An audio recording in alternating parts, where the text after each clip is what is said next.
మన తెలుగు మాతృభాషను పంజాబ్ స్కూళ్లలో నేర్పిస్తున్నారంటే నమ్మగలరా? అవును, నమ్మాల్సిందే. పంజాబ్లోని పలు ప్రభుత్వ స్కూళ్లలో నేర్పిస్తున్నారు. మాతృభాషతో పాటు దేశంలోని ఇతర భాషలపై అవగాహన కల్పించేందుకు కేంద్ర ప్రభుత్వం ఈ నిర్ణయం తీసుకుంది. దేశంలోని ఇతర భాషలపై విద్యార్థులకు కనీస అవగాహన కల్పించేందుకు ఈ నిర్ణయం తీసుకుంది కేంద్ర ప్రభుత్వం. ప్రభుత్వం తీసుకున్న నిర్ణయం గురించి మరింత సమాచారం ఇప్పుడు చూద్దాం.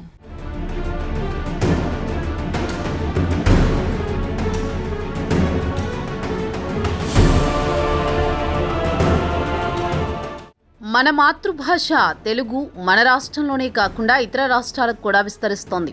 గతంలో తెలుగు అంటే ఇతర రాష్ట్రాలకు పెద్దగా తెలిసేది కాదు. 4 దశాబ్దాల క్రితం తెలుగు అంటే ఉత్తరాది వారికి పెద్దగా తెలిసేది కాదు.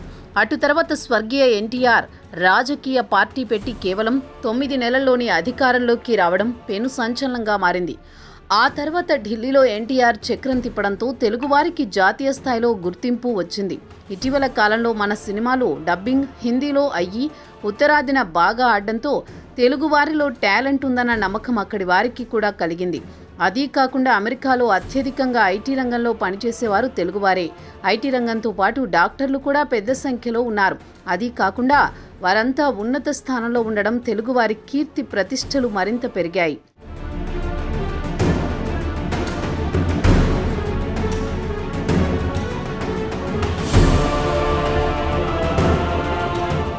ఇక కేంద్రంలో కేవలం హిందీనే కాకుండా అన్ని భాషలకు ప్రాధాన్యం ఇవ్వాలనుకుంటోంది. దేశంలోని ఒక్కో రాష్ట్రంలో ఒక్కో భాష మాట్లాడుతూ ఉంటారు. ఒక రాష్ట్రం భాష మరో రాష్ట్రానికి చెందిన ప్రజలకు అర్థం కాదు. దీంతో మోదీ సర్కార్ విద్యార్థులకు స్కూళ్లలోని మాతృభాషతో పాటు ఇతర వేరే భాష నేర్పించాలని నిబంధన తీసుకువచ్చింది. దీంతో పంజాబ్ ప్రభుత్వ పాఠశాలల్లో తెలుగు నేర్పిస్తున్నారు. 1 వారం పాటు భారతీయ భాష సమ్మర్ క్యాంపును నిర్వహిస్తున్నారు. ఈ క్యాంపులో సాధారణంగా మనం రోజు ఉపయోగించే వాడుక పదాలను నేర్పిస్తారు. ఇద్దరూ కలిస్తే ఎలా నమస్కారాలు చెప్పడం, ఆ ఈ ఆల్ఫాబెట్లతో పాటు సంఖ్యలు, పాటలు, తెలుగు హీరోల పేర్లు, స్వాతంత్ర సమరయోధుల పేర్లు, సైనిక దళాల గురించి, పండ్లు, కూరగాయలు, వంటలు, తెలుగు సంస్కృతి గురించి పిల్లలకు నేర్పిస్తారు.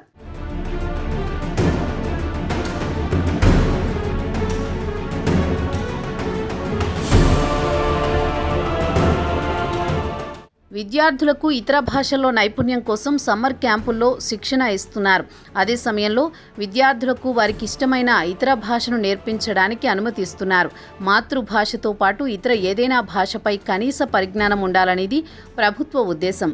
కాగా పంజాబ్లోని ప్రభుత్వ స్కూళ్లలో చదువుకుంటోన్న 6వ తరగతి నుంచి 10వ తరగతి చదువుతున్న విద్యార్థులకు 1 వారం పాటు భారతీయ భాషా సమ్మర్ క్యాంపులో తెలుగు సంబంధించి రోజువారీ వాడుకలో వాడే పదాలను స్టూడెంట్స్కు నేర్పిస్తారు. దీనికి సంబంధించి కేంద్ర విద్యా మంత్రిత్వ శాఖకు చెందిన department of school education and literacy తాజాగా ఉత్తర్వులు జారీ చేసింది.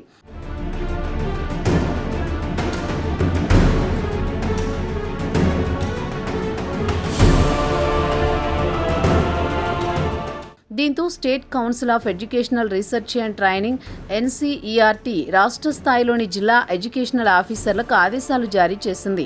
దేశంలో ప్రతి రాష్ట్రంలోని గవర్నమెంట్ స్కూళ్లలో మే 26 నుంచి జూన్ 5 వరకు 6 నుంచి 10వ తరగతి వరకు చదివే విద్యార్థులకు తప్పనిసరిగా ఒక ప్రాంతీయ భాష నేర్పించాలని ఆదేశాలు జారీ అయ్యాయి.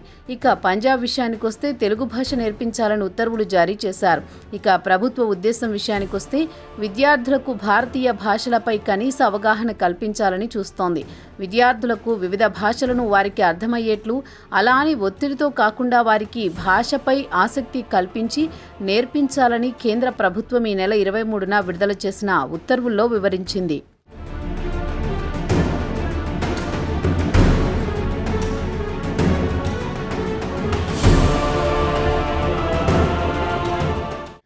ఇక పంజాబ్లో తెలుగు క్లాసులు స్కూళ్లలో హాఫ్ వర్కింగ్ డే రోజుల్లో నేర్పిస్తారు. అలాగే వేసవి సెలవుల సందర్భంగా మే 26 నుంచి జూన్ 5 వరకు ఉదయం 8 గంటల నుంచి 11 గంటల వరకు నేర్పిస్తారు. కాగా అందుబాటులో ఉన్న టీచర్లను దృష్టిలో ఉంచుకొని పలు బ్యాచ్లుగా విడదీసి నేర్పిస్తారు. ఉదాహరణకు ఒక స్కూల్లో 75 కంటే తక్కువ మంది విద్యార్థులుంటే సింగిల్ బ్యాచ్గా నేర్పిస్తారు. అలాగే 100 కంటే ఎక్కువ మంది విద్యార్థులుంటే మాత్రం 3 గ్రూపులుగా విడదీస్తారని విద్యాశాఖ అధికారులు చెబుతున్నారు. ఇక ఈ క్యాంపులలో రోజు మనం వాడుకలో ఉపయోగించే పదాలను నేర్పిస్తారు.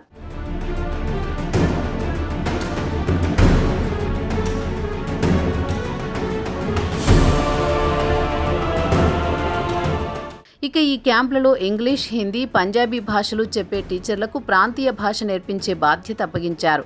ఈ ప్రాజెక్టులకు వారే ఇన్ఛార్జీలుగా వ్యవహరిస్తారు. కాగా టీచర్లకు కూడా తెలుగు భాషపై పట్టు ఉండదు కాబట్టి వారు యూట్యూబ్ లింక్లను రిఫరెన్స్గా తీసుకోవడానికి ప్రభుత్వం అనుమతి ఇచ్చింది. కాగా తెలుగు భాషతో పాటు ఇతర భాషకు సంబంధించిన ప్రింట్, డిజిటల్ మెటీరియల్ను మైసూరులోని CIL, NCERT, central Hindi directorate, Sanskrit యూనివర్సిటీస్లు అందిస్తాయి. ఇదిలా ఉండగా ది డెమోక్రటిక్ టీచర్స్ ఫ్రంట్ లేదా టీడీఎఫ్ మాత్రం కేంద్ర ప్రభుత్వ చర్యను విమర్శిస్తోంది.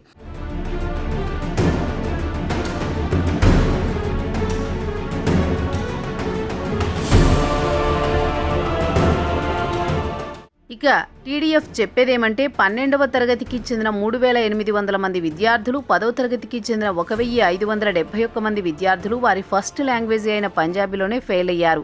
వారు మాతృభాషలోనే ఉత్తీర్ణత సాధించలేని విద్యార్థులకు ఈ సమ్మర్ క్యాంపులలో తెలుగు భాష నేర్పించాలని ఆదేశాలు జారీ చేయడం ఏమిటని నిలదీశారు. ఇది వర్కౌట్ కాదంటున్నారు. టీచర్స్ ఫ్రంట్ యూనియన్ మరి పంజాబ్ విద్యాశాఖ తెలుగును ప్రమోట్ చేస్తే తెలుగు వారందరికీ గర్వకారణమే కదా. లెట్స్ హోప్ ఫర్ గుడ్ అని ఆశిద్దాం.